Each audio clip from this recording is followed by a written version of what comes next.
everybody, it's Yana here once again, and I am back with another toy review amidst the barely audible fireworks sounds in the background, because we here in California do not care about the law. No, don't take that seriously.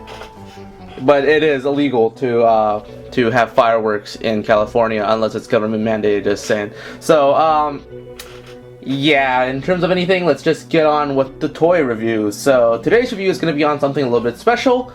It's yet another Amapro product. So, that Bananga back there is finally going to have a little bit of a company from the, or a little company from the same company. Puns. But, in any case, here is the review for the figure. This is the Amapro Raco, or Raco. You know, based on my poor pronunciation from before and the actual Japanese pronunciation in the second one, as seen from the Pachimon Kaiju bromide cars that were sold for 5 Japanese yen back in 1970 or so. But in any case, this is the figure. Now, I am actually not very sure as to what paint variant this one is. The one that Amapro shows off on their original official website is a more creamy, it's a more mustardy yellow, I'd say. It's a lot brighter of a yellow for one thing. It looks a little bit more like the color of this kanji can. And it has a bunch of black spray on the bottom. Now this one has that too, but it's a lot less. It's covering like the insides of the hands and everything. I've also seen another copy where they only made 8 of it or something, where the belly is white and the claws are white. And then finally, I've seen one where the entire back is this very dark gold and the insides are sprayed with black. So I am not actually sure which version this one is or how exclusive it might be. But in any case, this is their Raco, and this is their Raco. I'm gonna have to train myself to say that. And we're gonna take a look at it. A derpy, shit-eating grin does not even come close to describing the face that we see on this figure. To be fair, I'm gonna say this is that I feel like when I made like a micro figure of this thing to go along with my Digerist back in 2013, I think I did a better job sculpting this face, because in my opinion this face looks absolutely atrocious. To an extent, it looks just about as bad as Bandai's Kimular figure, which is also very bad. And at least this one looks a little bit better with the sharper features, but still it's a fairly out of proportion head. It's a little too round. It doesn't match up with the fact that this is Kimular's body. This is supposed to be Kimular's body. And it looks high. It just looks high. On this diagonal look, it looks fine. On front up, no. The rest of the figure is actually going to be something that we're going to run into a lot more if I actually get a few more of these Amapro figures, which I might, because they made Tobos too, and I want a Tobos. But in any case, this is the same buck that they've been using for how many years. I think ever since Amapro started, they've been using this exact same buck over and over again for their figures. Now Tobos did come out first, so Raco is the second figure to use this buck. And according to the interview, not an interview, according to the video that the Amapro guys made by Ryuji Ki, or as part of his Ki Kantoku no Kaiju collection, or Supervisor Ki's Kaiju collection, he said that this is supposed to be a tribute to the fact that Ultraman took the suit of Baragon and turned it into things like Pagos and Magular and Naranga and Gabora and all that. But and to be honest, I feel like that's still kind of a lazy way to justify the fact that this is the same figure over and over again, because with only minor variations, every single figure has about the same way of doing things. It can all go bipedal, so that's how they save money. And to be fair, the entire back body of this figure is not the best sculpted. It's very much asymmetrical. It looks kind of bizarre. I feel like the Bananga back there is a lot better of a sculpt. At least the paint job looks nice. It looks pretty much identical to what the card looked like. The shades might be off here and there, but this is still unmistakably Raco. It is still unmistakably Raco, and it is not, as outrageous a paint job as some of the Bullmark figures have been known to do. So, in terms of paint job, it checks out. In terms of sculpting, not necessarily.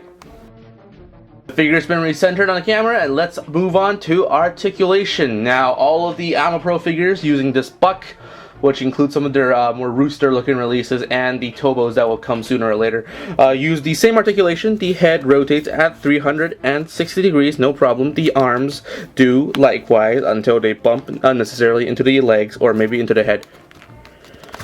This one of the arms is better than the other one, but that's still kind of inconsistent. The legs all rotate 360 degrees as well, and on the bottom of the feet it is written, let's see, can we get Amapro, Japan, and on the other foot is their little marking for their Saiyaku Kaiju series, I believe to be the case, or their most evil monster series. But in any case, that's the articulation. Not anything impressive to say, but incredibly average to say the least. Even though Raco, as depicted in Pachimon Kaiju Dainessen, did not have a tail, I do believe that this is the only piece of official merchandise, or anything close to official, that we've ever gotten for this kaiju. So I believe that it's only fair that we do size comparisons for him while he's standing up, because even though he is a quadrupedal monster, I believe that we need to showcase the figure to its fullest potential. So first off, let's try a Bandai Ultra Monster figure, and because I'm feeling, jolly and in the American spirit today that I, exhibit so much on this channel. It's not like I don't really care that I'm living in America or anything. Let's show off Bazob. A figure that almost everybody has, I'm sure, and it's not a, obscure kaiju, like less than 2 people on the internet really care about. Raco is fairly, Raco again. Raco is fairly huge of a monster, actually. It's, the figure itself, it's actually kind of huge, so it's towering over most of the Ultra Monster series releases. And with that declared, you can pretty much bet that any bull marks that or B clubs that you have lying around would go very well in scale with it. Now, Cosmo Liquid and all the larger figures would actually go a lot better in scale. But since I have Dengar with me, I'd say let's go with my favorite of the line so far. Next up, because I am feeling very generous with my Pachimon offerings nowadays, let's try a few Pachimon. First of all, let's try his contemporary pronunciation. What is that? Bananga's not looking all that great now, does it? Or then again, Bananga's never been all that tall of a kaiju, so I'm guessing giganticism is common in this line. And next up, let's try a few Emupaya releases, because his Emupaya brethren are calling, and they wanted him in their movie, and they did. He wasn't there. Let's try Heater, which I just reviewed. Yeah, no, Raco is definitely towering over that. Second to lastly, let's try out Metro Kabayan, because that is obviously not a bad idea. Nope. And finally, let's try the one that I know that all of my viewers who's at least watched 2 of my videos knows they want to see. Kamen Thunder. And Thunder looks actually really good next to it. This looks like a very good matchup. If I were to actually do a quick film or whatever of this would actually work a lot better than most of the other films I've done. Bananga was too short. The test footage I have left over from my Heater trials don't work. What's his name? Metro Kabayan is too small, and I think Raco here is just the right size for a decent matchup.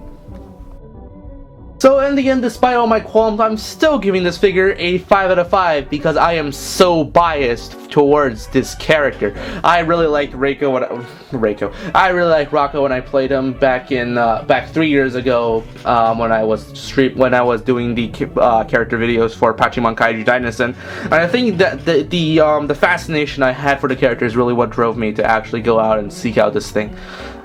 Sure, does it have a lot of problems? Yeah, the face sculpt is kind of atrocious, and it's got a tail for whatever reason, and it's kind of a recycled figure, but what can you really do?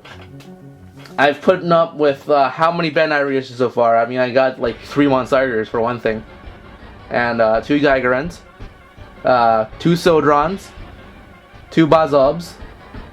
Yeah, I'm gonna stop counting my doubles, but still, I'm fine with putting up with recycled figures as long as the basic buck is good. And, you know, again, let's go off on another tangent, because every single Ultra Act is basically a recycled figure. Back to the main point. The buck itself is actually fairly good. I'm pleased with the fact that the buck is able to maintain all of the basic articulation that you would kind of expect from a kaiju, a figure of this standard. And overall, I think it's pretty good. Now, this figure is going to run you a lot of money, and that's going to be a major con in terms of, you know, actually trying to seek one out. This figure goes for like $70+ nowadays on the internet, and that's not saying much considering that the original release price was about $40 to $50 to begin with. I can't really go back and check because the Amapro website is down. Bravo. But anyway, it's a fairly pricey figure. It's going to be about the same price range as a mint B Club, and while B Clubs are getting cheaper and cheaper the longer they've been released, these Amapro figures are not going to be that cheap as, you know, the longer time goes on. So if you really want one, get one now. But, you know, if you don't want one, that's, you know, nothing I can say can make you, it's going to make you get one. So, yeah. But do I recommend it to most people? Definitely. I think this is this figure has a lot of potential to it, and, you know, it should be capitalized on. So, that's been the review. Again, the final score is a 5 out of 5. This is Yanai, and I will see you guys next time.